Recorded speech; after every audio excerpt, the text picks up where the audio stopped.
Hi குட்டீஸ், எல்லாரும் நல்லா இருக்கீங்களா? இன்னைக்கு நம்ம எதை பற்றி கதை பார்க்க போகிறோம்னா, ஒரு குட்டி மான் பற்றி கதை பார்க்க போகிறோம். ஓகேயா? வாங்க கதைக்குள்ளார போகலாம். ஒரு படர்ந்த காடு இருக்குது. அந்த காட்டு பக்கத்தில் ஒரு குட்டி கிராமம் இருக்குது. அந்த கிராமத்தில் சண்முகம் அப்படின்னு சொல்லி ஒரு வேடன் வாழ்ந்துட்டு வராரு. அவர் என்ன பண்ணுவார், அன்றாடம் அந்த காட்டுக்கு வந்து தனக்கு ஏதாவது விலங்குகள் வேட்டையாக கிடைக்குதா அப்படின்னு சொல்லி பார்த்துட்டு போவார். இதுதான் அவர் வழக்கமாக வச்சுருந்தார். ஒரு மான் கூட்டத்தில் இருக்கக்கூடிய ஒரு குட்டி மானை கொஞ்ச நாளாக அவர் பார்த்துக்கிட்டே வராரு. எப்படியோ பிளான் பண்ணி இந்த மானை வேட்டையாடணுப்பா அப்படின்னு சொல்லி யோசிச்சு ஒரு தடவை அந்த குட்டி மான் தனியாக காட்டில் உலாவிட்டு இருக்கும் போது இந்த வேடன் வந்து வலையை விரித்து மானை பிடிச்சிடுறாரு. நல்லா இறுக்கி ஒரு கல்லோடு சேர்த்து வலையை முடிச்சு போட்டு கட்டி வச்சுட்டு போயிட்டாரு. இதை வந்து ஒரு மரத்துல இருந்து ஒரு மரங்கொத்தி பறவை வந்து பார்த்துக்கிட்டு இருக்கு. ஓகேயா? இந்த மான் வந்து நல்லா கதறுது, முட்டி மோதி எப்படியாவது வெளியில வரணும்னு முயற்சி பண்ணுது. ஆனா இந்த மானால முடியவே இல்லை. பயங்கரமா அழ ஆரம்பிச்சிருது.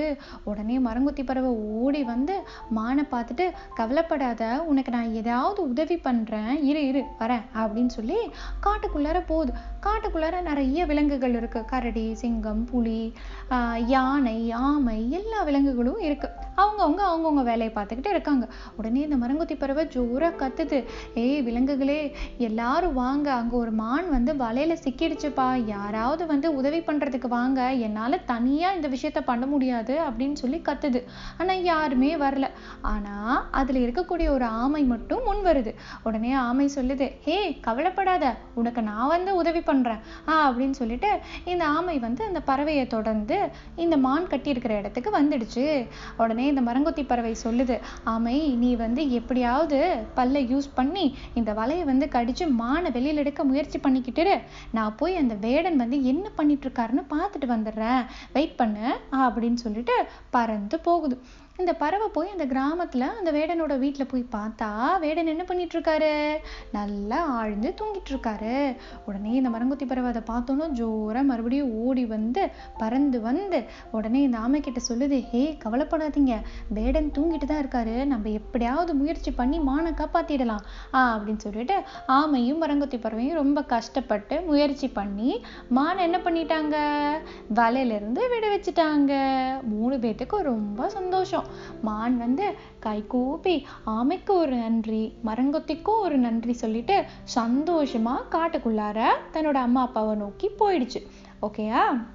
இந்த ஆமையும் சரி நான் வரேன் அப்படின்னு சொல்லிட்டு காட்டுக்குள்ளார போகுது. இந்த மரங்கொத்தி பறவை ஆமைக்கு ஒரு நன்றி சொல்லிட்டு பறவையும் சந்தோஷமா மரத்து மேல போய் உட்காந்துக்குச்சு. இந்த மரங்கொத்தி பறவைக்கு மனசெல்லாம் சந்தோஷம். எப்படியோப்பா, நம்மளால முடியாது அப்படின்னு நம்ம நினைச்சாலும் உதவி பண்ணணும்னு நினைச்சோம், எப்படியோ மற்றவங்க கிட்ட இருந்து உதவியை வாங்கியாவது நம்ம மானை வந்து காப்பாத்திட்டோம், ரொம்ப சந்தோஷம் அப்படின்னு சொல்லி ஜாலியா மரத்துல போய் உட்காந்துக்குச்சு. ஓகேயா? இதுதான் கதை. இந்த கதையிலிருந்து குட்டீஸ் நீங்க என்ன தெரிஞ்சுக்கிட்டீங்க? இந்த கதையில என்ன ஆச்சு? ரொம்ப சிம்பிள். மான் என்னாச்சு, வலையில சிக்கிக்குச்சு. யாராவது ஒருத்தங்க வந்து என்ன பண்ணணும், உதவி பண்ணாதான் இந்த மானை வலையில இருந்து என்ன பண்ண முடியும், விடுவிக்க முடியும். இல்லைன்னா என்ன பண்ணுவான், வேடன் வந்து மானை பிடிச்சிட்டு போயிடுவான். இதுதான் நடக்கும். இந்த மரங்கொத்தி பறவை மானை விட ரொம்ப ஒப்பிட்டு பார்த்தா சின்னதுதான். ஆனா இருந்தாலும் இந்த பறவை உதவி பண்ணுன்னு மனசுல நினைச்ச எண்ணம் என்னது, மலை போல ஒசந்தது. அந்த உதவி பண்ணுங்கிற எண்ணம் தான் இந்த பறவையை டிரைவ் பண்ணி அங்க மற்ற விலங்குகள்கிட்ட கேட்டு ஆமையோட உதவியை வாங்கி கடைசியில சந்தோஷமா வெற்றிகரமா என்ன பண்ணிடுச்சு, மானை வலையில இருந்து விடுவிச்சாச்சு. ஓகேயா? அந்த மாதிரி குட்டீஸ் நீங்க என்ன பண்ணணும், உங்க சக மனிதர்களுக்காகட்டும் இல்ல வந்து விலங்குகளுக்காகட்டும் சுத்தி முத்தி யாருக்காகனா இருக்கலாம், யாருக்காவது ஏதாவது ஒரு பிரச்சனைனா உங்களால உதவி பண்ண முடியுமா முடியாதுங்கிறது வந்து செகண்டரி. ஓகேயா?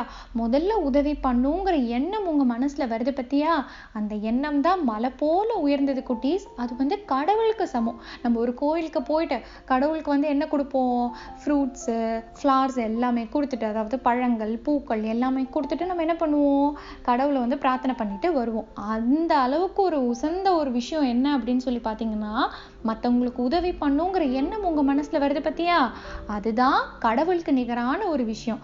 ஸோ எப்பவுமே குட்டீஸ், நம்மளை சுற்றி இருக்கிற எல்லாருக்கும் நம்மளால என்ன நன்மை செய்ய முடியும், அவங்களுக்கு ஒரு கஷ்டம்னு வந்தால் நம்மளால என்ன செய்ய முடியும் அப்படிங்கிறத நம்ம யோசி யோசிக்கிறோம் இல்லையா, அதுவே மிகப்பெரிய உயர்ந்த ஒரு விஷயம். கண்டிப்பாக அந்த யோசனை வந்து நம்மளால ஒரு நல்ல காரியத்தை செய்ய வைக்கிறதுக்கு முற்படும். ஓகேயா?